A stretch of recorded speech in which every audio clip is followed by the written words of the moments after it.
नमस्कार, जय जगन्नाथ। मोर YouTube channel को आपण मानक स्वागत। आशा करुच्ची कि समस्ते खुशी रे थिबे। समस्या समस्या एपरि एक शब्द ताहा आपण मानक जीवन रे निश्चय आसीथिबो। समस्या छोट हो कि बड़ हो निश्चित आपण मानक जीवन रे आसीथिबो। जदि समस्या आसे ताहले आपण माने निजको किपरि सजाड़ी रखिबे ओ तार किपरि मुकाबिला करिवे ताहा आज मु आपण मानक कहिबी। जदि समस्या आसे आपण केभे भी व्यस्त विव्रत हेबे नहीं, शांत माइंड रे धैर्यर सहित ताकू मुकाबिला करिवे। देखिबे समस्या निश्चय स्थिर होई जिवो। जेतमळे समस्या आसे ना एक समुद्र भली आसे, धीरे धीरे गोटे नदी रे रूपांतरित हो जाए। मासे दी मासे पर देखिबे धीरे धीरे आपण मनरू लिपिजीव जे समस्या आसीथिला। वर्षे कि 2 वर्ष पर पूरा भी भूली जाइथिबे जे को दिन घटनाटी घटी थिला। समस्या एपरि एक जिनिस तार मुकाबिला करिया पई आपण मानकू बहुत धैर्य दरकार। राति पाइले प्रभु रामचंद्र राजा होई थांते। तांको जीवन रे एपरि समस्या आसिला जे तांको 14 वर्ष वनवास जीवाकू पड़िला।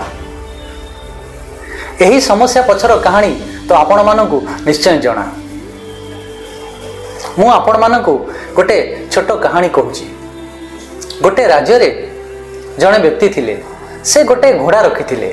घोड़ाटी बहुत शीघ्र दौड़ी पारे जानी राज्यर राजा से लोकटी की डकाई कहिले मते घोड़ाटी बिक्री करदे। किंतु लोकटी राजा को सीधा सालक मना करी तार कर्म रे चली गला।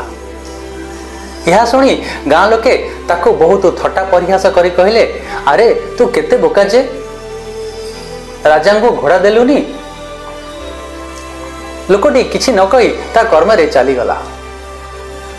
किछि दिन परे जो घोड़ाटी लोकटी रखिथिला देखे से घोड़ाटी कुआडे पळेई जाइछि। यह शुणी गाँ लोके पुणी आसी ताकू थट्टा परिहास कले। किंतु से धैर्यर सहित समस्या को सामना कला। आउ किछि दिन परे देखे तो जो घोड़ाटी पळेई जाइथिला संगरे आउ 20 खंड घोड़ा नेके आसीछि। यह देखी गाँ लोक मैंने तार धैर्य को बहुत प्रशंसा कले। मोर कहिबार माने जितमळे समस्या आसीबो आपण धैर्यर सहित ताको मुकाबला करिवे, सामना करिवे। किंतु 3टी जिनिस मु आपनको कहि रखिबी। 3टी जिनिस आपण मन रखिबे। समस्या कहा पाई के आसीथिला।